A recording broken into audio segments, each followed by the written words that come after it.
Eh bien, en fait, je me suis rendu compte qu'il y avait un vrai besoin de se rassembler entre femmes, de se regrouper.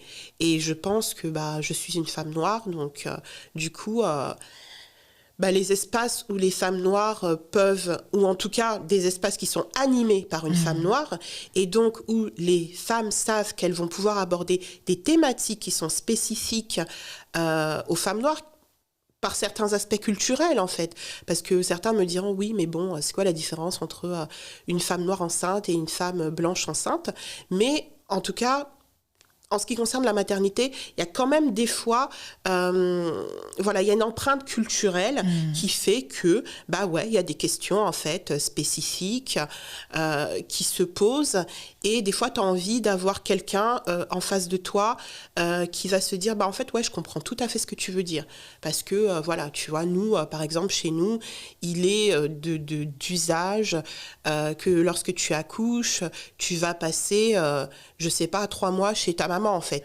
tu vois, c'est traditionnel. Sauf que moi en fait, je me suis dit mais excusez-moi, mais c'est absurde.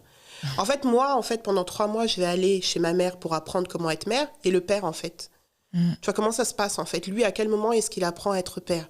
Tu vois, toi, tu vas apprendre qu'il faut se lever la nuit, que le bébé, en fait, il réagit comme ça. Tu vas apprendre à reconnaître ses pleurs, etc., machin, ceci.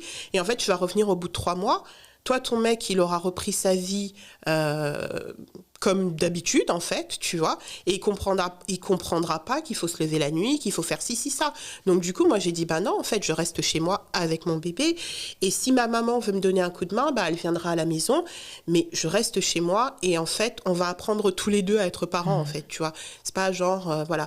Donc, tu vois, c'est des choses qui sont culturelles, mais qui méritent d'être questionnées. Tu vois, des pratiques qui méritent d'être questionnées.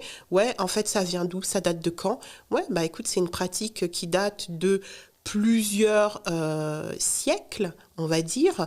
Ouais, parce qu'à l'époque, les femmes, elles étaient mères très tôt. Ouais. Elles étaient mères, elles avaient 15 ans. Donc, effectivement, quand tu as 15 ans, tu es, j'ai envie de dire, une enfant.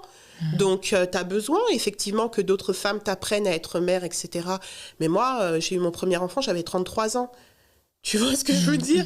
Enfin, tu vois, c'est sûr, c'est toujours cool d'avoir du soutien, mais il faut se dire qu'on n'est pas dans les mêmes configurations, et c'est important, du coup, de questionner certaines choses. Donc, voilà, donc du coup, c'est comme ça qu'est né Dear Mama. Donc, Dear Mama en référence à la chanson de Tupac, en hommage à sa maman, Assata Shakur, qui est une grande militante pour les droits civiques. Donc, voilà, donc du coup, le fait qu'il fasse un clin d'œil à sa maman, et que sa maman ait été cette grande figure, voilà, ça faisait écho.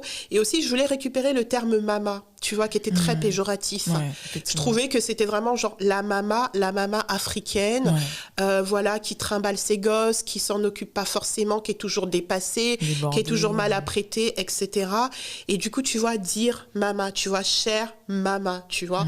Et je voulais vraiment qu'on se réapproprie le terme mama. Et du coup, ça me fait rire, parce que du coup, maintenant, je vois sur des t-shirts, etc., de marques qui ne sont pas du tout inclusives, tu vois.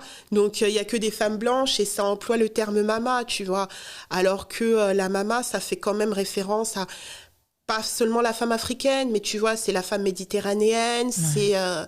voilà.